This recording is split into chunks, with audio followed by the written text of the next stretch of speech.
An exclusive look into the glamorous life of Katy Perry in 2025. From her new husband and luxurious mansion to her impressive car collection and net worth, Katy's life is more fabulous than ever. Curious about how Katy is living her best life, balancing fame, love, and fortune in 2025?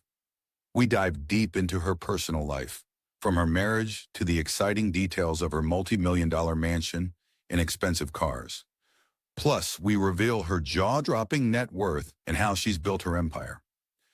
Katy Perry, American singer-songwriter, born the 25th of October 1984, age 40 years, Santa Barbara, California, United States. Spouse, Russell Brand, MM, 2010-2012. Partner, Orlando Bloom, 2016. Full name, Catherine Elizabeth Hudson. Parents, Keith Hudson, Mary Perry. Katy Perry, net worth, $400 million. Life and career, 1984, 1999. Early life and family. Catherine Elizabeth Hudson was born on October 25, 1984 in Santa Barbara, California, to Pentecostal pastors Mary Christine, née Perry, and Maurice Keith Hudson. Both of her parents turned to religion after a wild youth. Perry has English, German, Irish, and Portuguese ancestry. Through her mother, she is a niece of film director Frank Perry. She has a younger brother named David, who is also a singer, and an older sister, Angela. From ages 3 to 11, Perry frequently moved across the country as her very strict parents set up churches before settling again in Santa Barbara.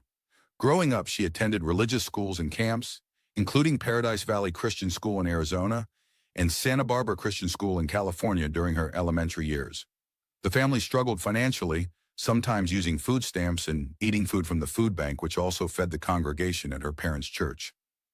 Growing up, Perry and her siblings were not allowed to eat the cereal Lucky Charms, as the word luck reminded their mother of Lucifer, and were also required to call deviled eggs angeled eggs.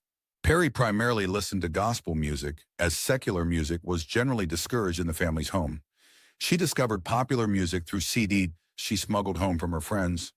Perry later recalled a story about how a friend of hers played You Ought to Know by Alanis Morissette, which influenced her songwriting and singing. While not strictly identifying as religious, she has stated, "I pray all the time for self-control, for humility." Wanting to be like her sister Angela, Perry began singing by practicing with her sister's cassette tapes. She performed the tracks in front of her parents, who let her take vocal lessons like Angela was doing at the time. She began training at age 9. She was also incorporated into her parents' ministry, singing in church from ages 9 to 17. At 13, Perry was given her first guitar for her birthday and publicly performed songs she wrote. She tried to be a bit like the typical Californian girl while growing up, and started roller skating, skateboarding, and surfing as a teenager. Her brother David described her as a tomboy during her adolescence, which Perry talks about on her song, One of the Boys. She took dancing lessons and learned how to swing, Lindy Hop, and jitterbug. Perry completed her general educational development, GED, requirements early at age 15, during her first year of high school, and left Dos Pueblos High School to pursue a music career. 2000, 2006, career beginnings, Katy Hudson, and Fingerprints. Perry briefly had vocal lessons with a woman named Agatha Danoff in facilities rented from the Music Academy of the West. Her singing caught the attention of rock artists Steve Thomas and Jennifer Knapp from Nashville, Tennessee, who brought her there to improve her writing skills. In Nashville, she started recording demos and learned how to write songs and play guitar.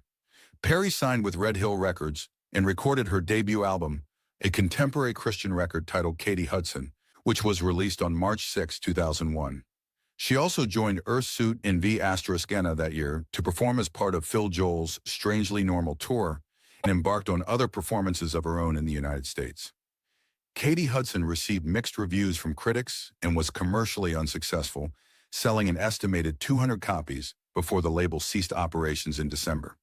Transitioning from gospel music to secular music, Perry started working with producer Glenn Ballard and moved to Los Angeles at the age of 17. She opted to work with Ballard due to his past work with Alanis Morissette, one of her major inspirations. In 2003, she briefly performed as Catherine Perry, to avoid confusion with actress Kate Hudson, and later adopted the stage name Katy Perry, using her mother's maiden name. In 2010, she recalled that Thinking of You was one of the first songs she wrote after moving to Los Angeles. Perry would also perform at the Hotel Cafe, performing new music while she was between record labels. In 2004, she signed to Ballard's label, Java Records, which was then affiliated with the Island Def Jam music group. Perry began work on a solo record due for release in March 2005, but the record was shelved after Java was dropped.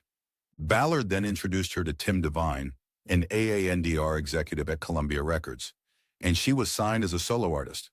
By November 2006, Perry had finished writing and recording material for her Columbia debut titled Fingerprints, with some of the material from this time appearing on One of the Boys, which was planned for release in 2007. Some of the material from Fingerprints that did not make it on One of the Boys was given to other artists such as I Do Not Hook Up and Long Shot to Kelly Clarkson and Rock God to Selena Gomez The Scene. Perry worked with songwriters including Desmond Child, Greg Wells, Butch Walker, Scott Cutler, Ann Praven, The Matrix, Cara Diaguardi, Max Martin, and Dr. Luke. In addition, after Devine suggested that songwriting team The Matrix become a real group, she recorded an album, The Matrix, with them. The Matrix was planned for release in 2004, but was canceled due to creative differences. It was released in 2009, after the release of One of the Boys. Perry was dropped from Columbia in 2006 as Fingerprints neared completion. After the label dropped her, she worked at an independent AANDR company, Taxi Music. Perry had minor success prior to her breakthrough. One of the songs she had recorded for her album with Ballard, Simple, was featured on the soundtrack to the 2005 film The Sisterhood of the Traveling Pants. Perry provided backing vocals on Mick Jagger's song Old Habits Die Hard, which was included on the soundtrack to the 2004 film Alfie. In September 2004, Blender named her The Next Big Thing. She recorded background vocals on Pod E Norn in single Goodbye for Now, was featured at the end of its music video in 2006, and performed it with them on The Tonight Show with Jay Leno. That year, Perry also appeared in the music video for Learn to Fly by Carbon Leaf, and played the love interest of her then-boyfriend, Gym Class Heroes lead singer Travie McCoy, in the band's music video for Cupid's Chokehold.